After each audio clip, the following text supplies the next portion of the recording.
Mark. There's the spot. The kick is up. And Stephen Hauschka is true. Seahawks 13-12 over the Cowboys.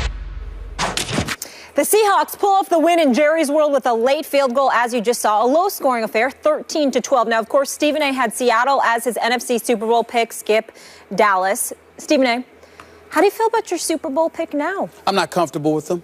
I think the offense needs to get going a little bit more. I mean, you've got Jimmy Graham, you've got beast mode. We've seen the addition of Rawls, who's been impressive. Obviously, Lockett is there. Not who got hurt, but yeah. the little Lockett. Little Lockett is there, and we wish nothing but the best for Ricardo Lockett, which we'll get into a little bit later on. But they've got the requisite weapons on the offensive side of the ball, even though there have been some issues with that offensive line.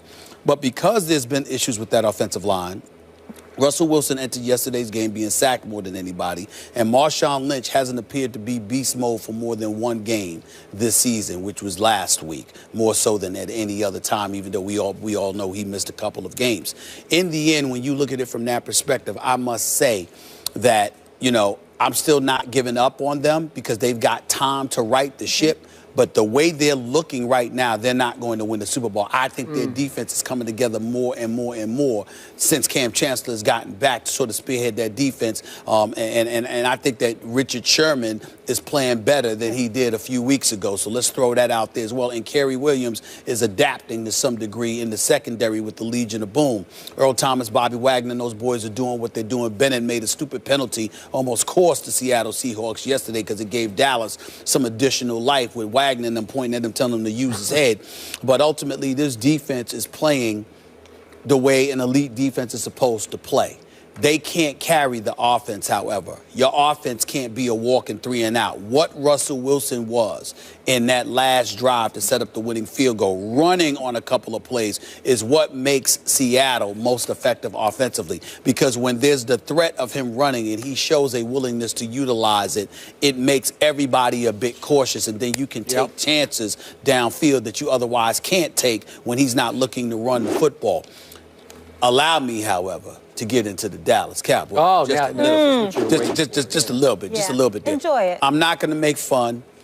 This is not the day for me to do it because, again, Aaron Rodgers looked bad. The Giants looked awful. The Steelers lost. Yeah. So this ain't the day for that. And the Mets, yes, blew it, choked. But we'll get into that a little bit later, too.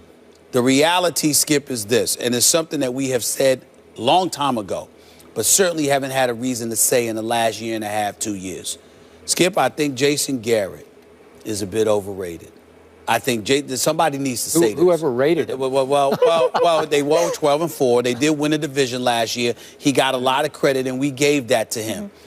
Skip, I watch him, and I consider him a front runner. And you know your man Omar Epps, the actor that was on here. We love him. He's a diehard Cowboy fan, just like you are. He said the same thing. But it's like, listen, Jason Garrett's a front runner. When everything is right and all the personnel is there, he can help. He'll make sure you don't beat yourself. Yeah. But a good coach, if not a great coach, is supposed to be able to elevate you even when you don't have your requisite weapons. Now, you can't be what you are with Tony Romo. Yeah. But my goodness, you've been in position to win some of these games if you're the Dallas Cowboys. 2 games you had to lead in the fourth quarter. A couple of other games you were right there. And somehow, some way you've lost 5 straight. And Jason Garrett seems incapable of stopping the bleeding. And then I stood around and I watched again that whole Hardy explosion on the sideline from more than a week ago. And I see everybody getting in his face but Jason Garrett, who literally stood there and did nothing. And I just look at this guy and I'm like, there's something missing.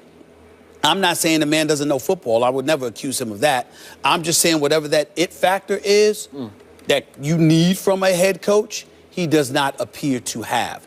Dallas actually should have won that game last night. And by the way, that wasn't a touchdown by Wilson, and I get that, but it was close enough where I can understand how the officials could give it to him, and to me, they would have scored anyway from that position. Right. So it's no big deal.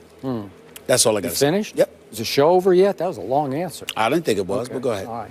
There's a two for one. Yeah, you know, it wasn't nearly as long as you starting off the show talking about Aaron Rodgers. That was some rich stuff. That was some material. Yeah. You're allowed to bring it once every 6 months. Go ahead. Oh. To your Jason Garrett point, right. What he does best is he claps, he backslaps, he pushes the guys like for fun when they come off the field, like way to go. You know, he's a cheerleader. Yeah. Right. Seriously. He's like a male cheerleader, like the Texas A&M male cheerleaders. They're great. I love to watch them, but I don't want him coaching my team, especially. Yeah. Okay. I can't knock you Here's saying what's that. funny about what you just said. I am more up on your Seahawks than I am on my Cowboys. Where I liked them yesterday. I thought they were good. I thought when Russell Wilson needed to make some plays, he converted 3 straight big third downs. Not easy. And got him down in position to win the football game with a field goal. I admired that about him.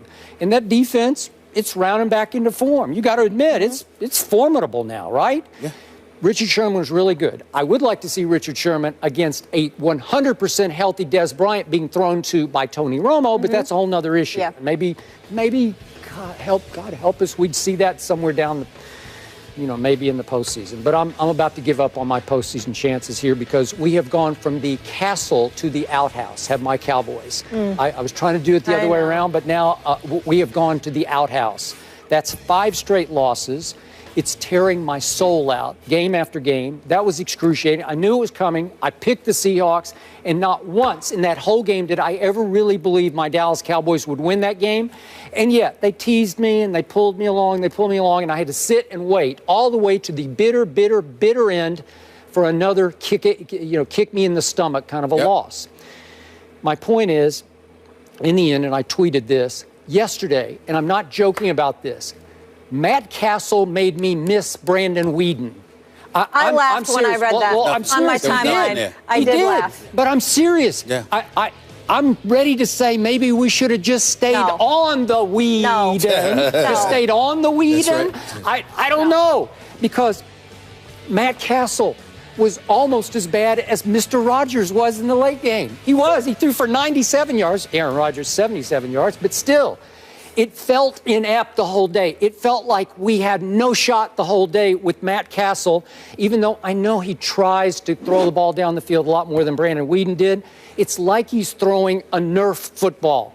It's like he's throwing a baseball changeup where the arm motion is fast and the ball comes out with no velocity. I'm saying, what was that, a slip pitch? What was that? Because the ball just hangs in the air like a punt. I get why Buffalo said, you know what, we're going with Tyrod here. Because when we were up at the camp, I really thought, well, they'll just try to get Matt Castle to be a caretaker, game manager. But they said, no, he's pretty much washed up, and he looked washed up to me yesterday. My defense did hang in pretty well. I will give him that, except when it was time to make a play, they couldn't make the play. And finally, obviously, for the first time in 5 games, somebody forced a turnover. Way to go, Greg Hardy. Bats the ball up in the air, intercepts it. And then what happened? Greg Hardy let the 5'10" quarterback for the Seattle Seahawks tackle him, drop him like a big sack of potatoes, tackle him around. Look at this. He tackles Greg Hardy. Do you realize Super Bowl winning quarterback? Yeah, okay, this is it. He tackles him. Stephen A., he's going to score because beast mode's coming behind you, but I don't think he would have caught him. I just don't think he would have caught him. Sometimes. Okay. Why you treat Greg Hardy like he's some running back? Here's what I thought. You know why? At that moment, I wanted some of the special team players to run up to him and get in his face. You let the little quarterback, the shortest quarterback in football tackle you? First of all, that's what I wanted. First of all, this isn't basketball where he's a center and you're trying to defend him and block his shot. This is football. It doesn't matter what your height is when it comes to a tackle. Hey. You ever see them legs on Russell Wilson? He's not some little miniature small dude. No matter how big Greg Hardy, let me tell you, he got massive legs, okay? That's number one. Number two, Greg Hardy sat up there and tapped the ball and then came down and tried to run, but Russell Wilson was already practically at his legs. Number 3, he's a defensive tackle. He's not a stiff arm. Defensive end. Stiff arm. Again, run through him. Russell Wilson. Skip. That's ridiculous. Run through him. The fact is, Russell Wilson's relatively short. Look at his legs. What's he supposed to do? Cost him 4 points and effectively. Okay, I'll give it up to Russell Wilson. Right. I'll flip it around and do positive Russell. Right. He saved the game for the Seahawks. That's all. Because if Greg Hardy scores, that's +4 because obviously Matt Castle stalls and we have to kick the field goal. 4 points. It was huge in that game. So, well, let's also not forget this. Marshawn Lynch gets tackled out of bounds. You don't get tackled out of bounds. Dallas Billy they still had no shot. They had no shot. I never thought I had a shot. He gave them like an additional 40, 45 seconds, which wasn't smart on his part. Okay, you could have given him 3 minutes and 45 seconds, and Matt Castle could not have gotten the ball even in field goal position. So the point is, look, Dez came back. We both thought it was a little prematurely. He did not look 100% confident pushing off the surgically repaired foot. To me, he just didn't look it. Right. So even with Dez, and it lifted, it obviously inspired the team, and they hung in, blah, blah, blah. But now, can Matt Castle beat Sam Bradford next Sunday at Jerry World? I don't know. I hope so, but I wouldn't bet a nickel on it right now. Depends what Eagles team shows up. Okay, but it's going to come down to that for my Cowboys. I would remind you, once again, we get back to Jason Garrett, because when Jason Garrett took over for the Cowboys, if you recall, Tony Romo was out and John Kitna was your quarterback. All right, Tony Romo's rating at that particular time wasn't bad. I know he wasn't bad. What I'm trying to say is that you went 5-3 without Romo before in the past. You had John Kitna. This time with Weeden, and let me say this to you. I think Brandon Weeden's getting a bad rap. I repeat. The Dallas Cowboys, think about it. You had the lead against the Atlanta Falcons. You were tied in overtime, and that was a defensive miscommunication. Okay. You know, Brandon Weeden. So would you put him back in next week? Yeah, would you go with him? Why not? What do you have to lose? Because, Matt Castle's not, again, like and everything just said, to gain. I would put Brandon Weeden back in there this week. Why not? Because I got to tell you, I thought he got a bad rap. I never thought that he should have been taken out. It just didn't matter whether he did or didn't because it's the Cowboys. But the flip side to it is that if you're Brandon Weeden, it was not his fault that they lost those games. Yep. It was not his fault. All right. And he did throw a late touchdown pass at the Eagles. He threw an interception against Atlanta, but they had a lead at that time. Now, it sparked their comeback, but you still, even after they scored off of, once they intercepted them and then drove downfield, you still had a lead. So in the end, they were up 28-17 at halftime. And 21-7 prior to that. Yeah. So the point is, Brandon Weeden put them in positions to win, and there were other factors that contributed to them losing. Well, they should have never taken him out to begin with. That's the point. But he was playing not to lose instead of to win. Well, at least Matt Castle when tries. has Matt Castle ever played to win? I was. He'll throw it down the field. Brandon Weeden wouldn't throw it down the field to anybody. Maybe they weren't open. You have two quarterbacks. You have none. Bottom line, you need Romo back. That is correct. Seattle's starting to look a little bit like Seattle again. The Royals win their first championship in 30 years, but did the Mets give the title to Kansas City? We'll recap.